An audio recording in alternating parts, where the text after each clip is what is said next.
Talking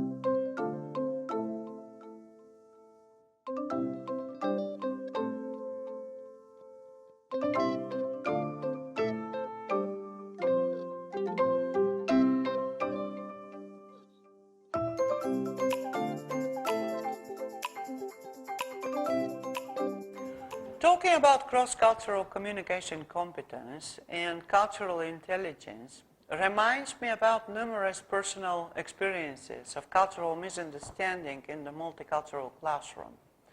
Different perceptions, skills, and knowledge shaped on a different continent very often build communication barriers and make students and teachers feel embarrassed and helpless to express own thoughts and ideas.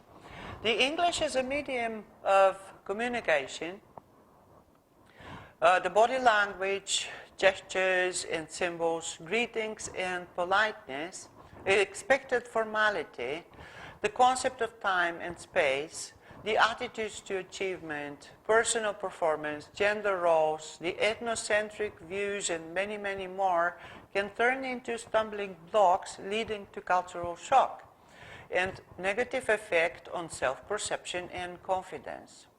Previously, in this course, you have acquainted with the concept of intercultural communication. It is worth here mentioning once again some basic aspects of intercultural communication in order to make a clear link to the concept of intercultural competence and cultural intelligence. The founder of intercultural communication, Edward Hall, investigated communication in cross-cultural context and culturally related behaviors in terms of space and time as the two main accents affecting intercultural communication.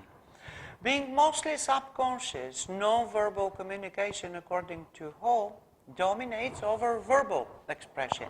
However, they both depend on culture and context. Hall also explored specific patterns in which children adopt the innate concepts of time and space in order to identify a way for adult learning in an unfamiliar cultural environment. Communication styles can be characterized as more implicit or more explicit, thus suggesting a high context continuum and a low context, along which societies can be compared in terms of their attitudes to a direct or a more indirect expression. Specific cultural values would determine the preference for high context or low context. Hence, communication in collectivist societies can use high context aspects as a safe way to preserve face. Collectivism suggests more indirect interpersonal communication due to cultural values of group belonging and loyalty, requiring sensitivity to the feelings and emotions of the group members. The distinction between in-group and out-group communication is emphasized, and family and relationships commitment is much more important than the work tasks. Understanding of time is flexible, with the idea that process is more important than results, especially in so-called polychronic cultures. And a higher degree of uncertainty avoidance is associated with deductive thinking. Deductive cultures would first have a look at someone else's experience and information, and based on that, they would create their own principles of behavior and approach. Application of principles is usually expressed through a thinking process and reflection rather than through a particular action. On the other hand, individualist cultures, which are believed to share values of assertiveness and goal orientation, can be inclined to a more direct way of expression and accuracy. Low context messages are concise and focusing on the verbal rather than on the non-verbal components as a result of more flexible and open relationships with less dependence on group belonging. Low context can be also associated with lower uncertainty avoidance of the Western cultures, which put the emphasis more on practical training rather than on personal experience and theoretical explanations.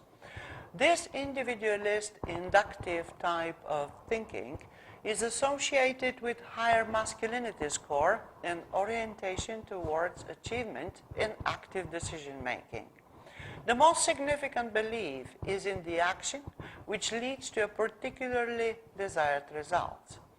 Based on specific attitudes and perceptions of cultural values, Halverson in 1993 outlined 5 trends in communication styles, which may have useful application in multicultural environment and cross-cultural comparison.